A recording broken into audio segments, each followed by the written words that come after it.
Hey there, welcome back to the Medical Biochemistry channel. Today, we're going to explore a fascinating topic in biochemistry that's essential for medical students to grasp.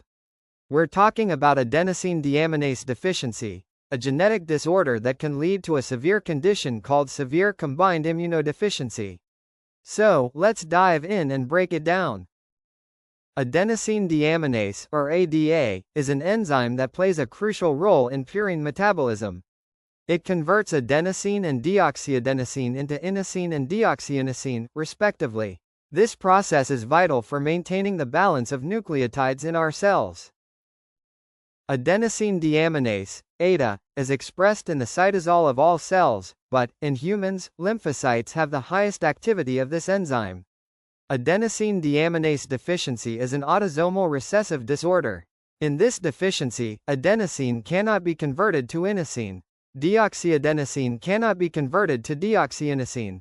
Therefore, these nucleosides accumulate and are phosphorylated by cellular kinases to form nucleotides, including deoxy-ATP, ATP. Meanwhile, deoxyadenosine triphosphate, deoxy-ATP, is an inhibitor of ribonucleotide reductase, the enzyme that is essential for the generation of deoxyribonucleotides needed for DNA synthesis. Ribonucleotide reductase is also known as nucleoside diphosphate reductase. The reaction catalyzed by this enzyme is displayed on the screen. As the levels of deoxy-ATP rises, ribonucleotide reductase becomes inactivated. Therefore, deoxyribonucleotides cannot be formed in the T and B lymphocytes, leading to inability to produce DNAs. Cell division is thereby halted. This eventually leads to the scarcity of both T and B lymphocytes, causing the severe combined immunodeficiency. SCID is a rare but life-threatening condition that affects approximately 1 in 100,000 births. Without a functional immune system, patients with SCID are highly susceptible to infections, particularly those caused by opportunistic pathogens. If left untreated, SCID can be fatal within the first few years of life. So, how do we diagnose adenosine deaminase deficiency and SCID? Clinically, patients may present with recurrent infections, such as pneumonia, otitis media, or gastroenteritis. Laboratory tests, including enzyme assays and genetic analysis, can confirm the diagnosis.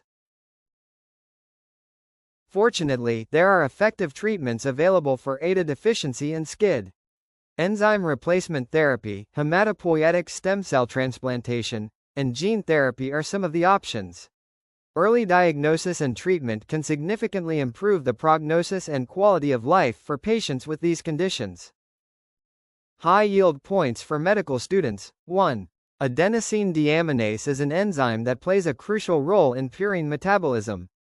2. ADA deficiency is an autosomal recessive disorder that leads to a rise in the levels of deoxy-ATP, especially in the T and B lymphocytes, thereby blocking deoxyribonucleotide synthesis, DNA synthesis, cell division, and ultimately, scarcity of T and B lymphocytes.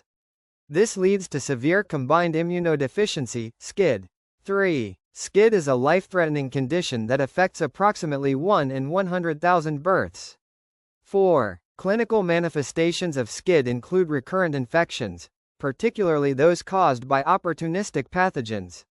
5. Laboratory tests, including enzyme assays and genetic analysis, can confirm the diagnosis of ADA deficiency and SCID. 6. Treatment options for ADA deficiency and SCID include enzyme replacement therapy, hematopoietic stem cell transplantation, and gene therapy. That's it for today, folks. I hope this video has helped you understand the relationship between adenosine deaminase deficiency and severe combined immunodeficiency.